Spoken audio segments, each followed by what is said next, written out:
Usted mencionó a Arafat como un líder, no se logró nada.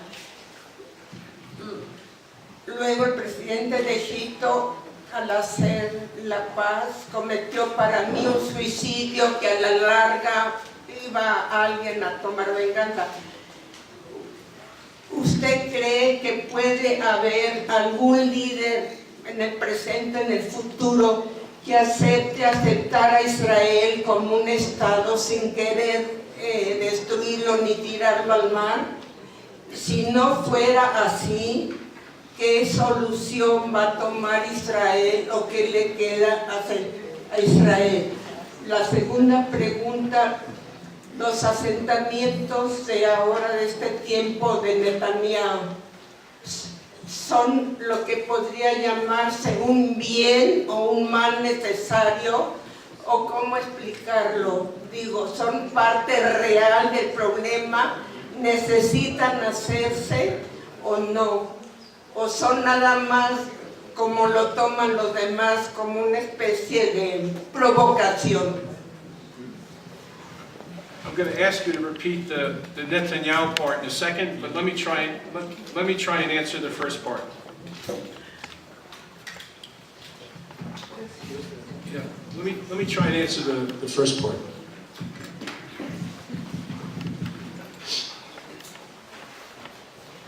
Western liberal democracies are predicated on the notion that institutions are more important than the individuals who make up the institutions.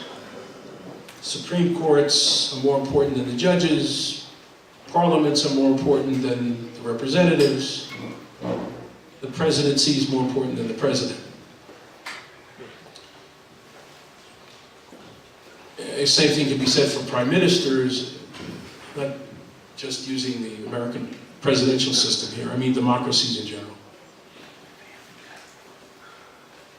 In the Middle East, unlike in Western democracies, in the Middle East, leaders are institutions, whereas we have institutional leadership.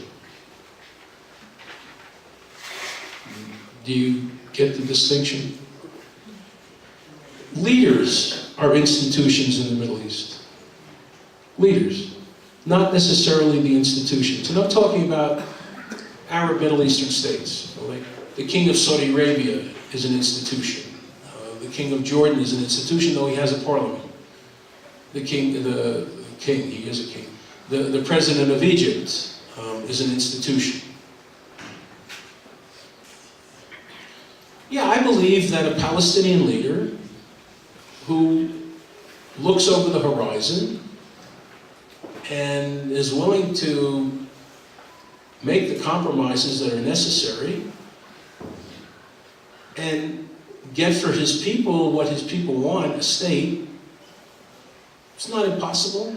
It's not outlandish. Why not? But in doing so, there's a compromise that has to be made.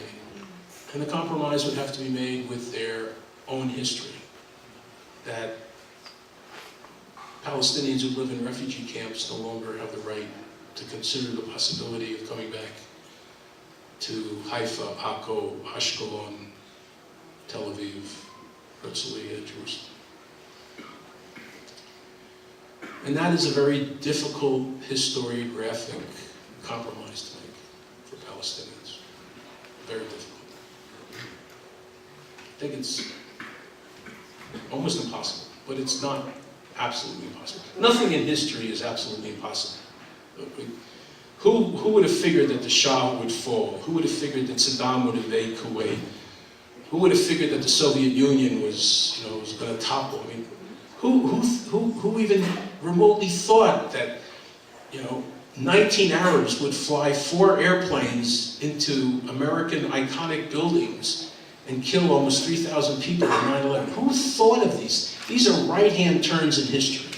They're just right-hand turns. They're not gentle slopes. Right-hand turns are possible. They're just not anticipated, but they are possible. They are possible. Now, the question about Netanyahu,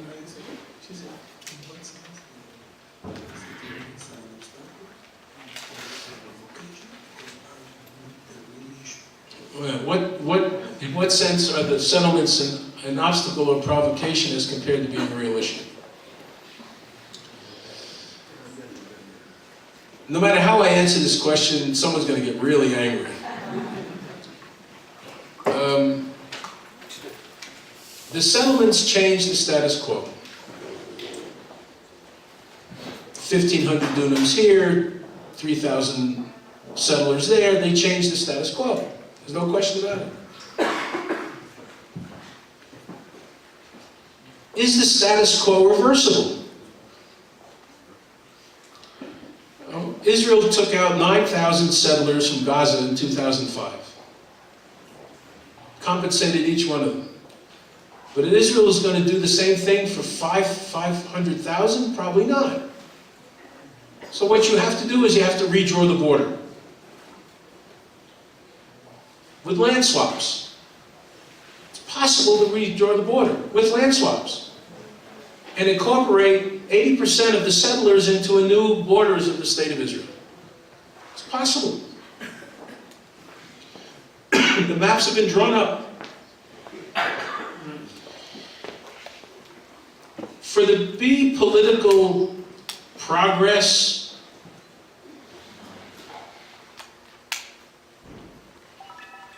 you need political will and you need political courage. Without both, you don't get change.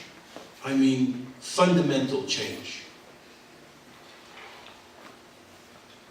It's possible, but are leaders willing to exercise the courage and the will? And that's really what it boils down to.